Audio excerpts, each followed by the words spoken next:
Hey everybody, happy Tuesday. This is Diane. I come in to share tips for seniors. I'm a senior. I turned 68 last month on February 1st, and I come in to give tips for seniors. You can follow me by subscribing to my YouTube channel, please, at Diane Dixon 6900. At Diane Dixon 6900. Diane Dixon, all one word, all lowercase, Diane Dixon. And I'm on here every day with a new video giving tips for seniors.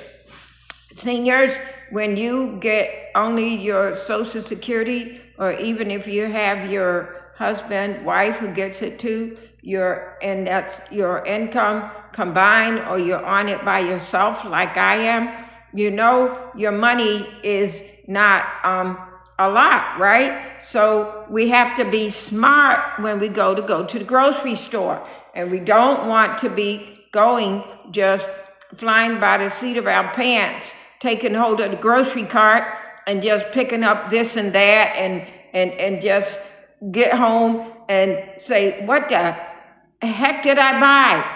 Look at how much this grocery bill is. And we know nowadays groceries are definitely not cheap to buy.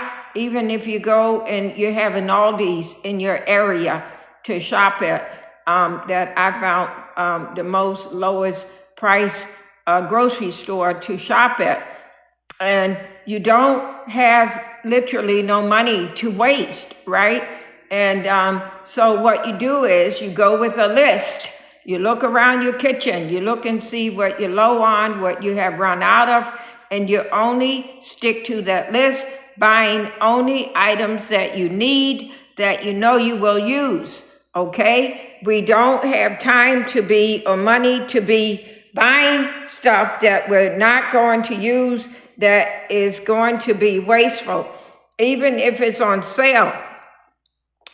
If you only have yourself to buy for, you know how much you need to buy of fruit, vegetables, meat, you know, right?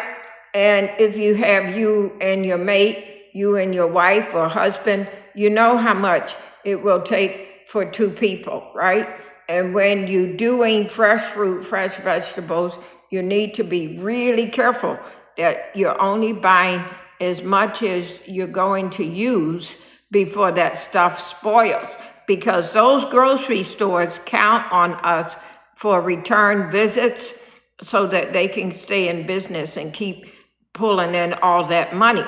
But we, the ones who are the shoppers, the consumers, have to be wise and smart and go down to these grocery stores with a list and follow the list. I was watching something one day, and it was showing this lady grocery shopping without a list and with a list. And when she went without a list, oh my God, she ran her grocery bill up over $300. She had a husband and wife and some children, and she was just running, going through the store, flying by the seat of her pants. They were using this for an example, right? To show you versus shopping without a list versus shopping with a list. So they had her to make a list the next time and follow the list. And when she made the list and followed the list, stop buying pre-cut vegetables. You can chop your own doggone onions and peppers, right? We can chop our own onions and peppers, celery. She was picking up the pre-cut stuff that you pay more for. If you know how to cut up a whole chicken, buy that whole chicken versus the parts, the pieces. Buy that whole chicken and cut it and take it home to your kitchen and cut it up. Make sure you're using the milk, the coffee creamer before the expired date if you use stuff like that, and the bread if you buy items like that, okay? And make sure you're buying mainly frozen vegetables, okay? That will last way, way longer. And just cook how much out of that bag, box, and can reseal it and put it back in the freezer if it's just you or if it's you and your husband or wife, and you only need to cook like a half of it or a third of it, so you're not wasting any of it, okay? And if you do buy fresh, make sure it's only the amount you're going to use before it can spoil, okay? Because us as seniors, we have no money to waste. Even if you get a small amount of food stamps, you still have to be wise that you're not buying anything that is going to wind up in the garbage, okay?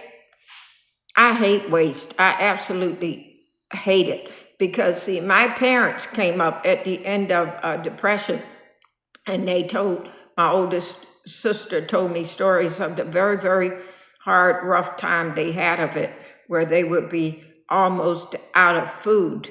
And when things began to get better for my parents, years into their marriage, my father could not stand to see my mother wasting food, because he remembered so clearly the rough, hard days they went through, having almost no food. And now they came into where they could have a plenty of food around. But he didn't like to see her wasting just because now they have a plenty of it. That's me. I prefer to go in your fridge, use your leftovers before you pull out a fresh pack of meat or vegetable out your freezer. Go in your fridge and keep some nice snap-on lids containers to keep your leftovers in if you do have leftovers. But try to cook a small amount where you don't have any leftovers. But if you do, either freeze it or try to go back in the fridge and use it before you go in that freezer and pull out another package of meat or vegetable. That's what I used to do years ago when it was just my daughter and I was on food stamps. I would be darn sure that I'm using the leftovers first before I go back in that freezer and get out a pack of meat or vegetable. And the last of the month, when a lot of people would be scrambling to finish the month out to eat and needed to go to food banks and churches and stuff to get food, get help, I still had my freezer with a good amount of packs of meat and vegetables, because that's how I would roll. You have to learn how to roll wisely, make wise decisions, have a list when you're going off to the grocery store. Just don't go by the seat of your pants. Don't buy stuff just because it's on sale unless you know you're going to use it and it's really at a good price. You can follow me by subscribing at Diane Dixon 6900 DIANE DIXON, all lowercase, all one word. Please subscribe. Please help me to build this YouTube channel, and I make a fresh new video every day to give tips for seniors. Happy Tuesday to everybody. Happy Tuesday. And look for me tomorrow, please. Bye-bye.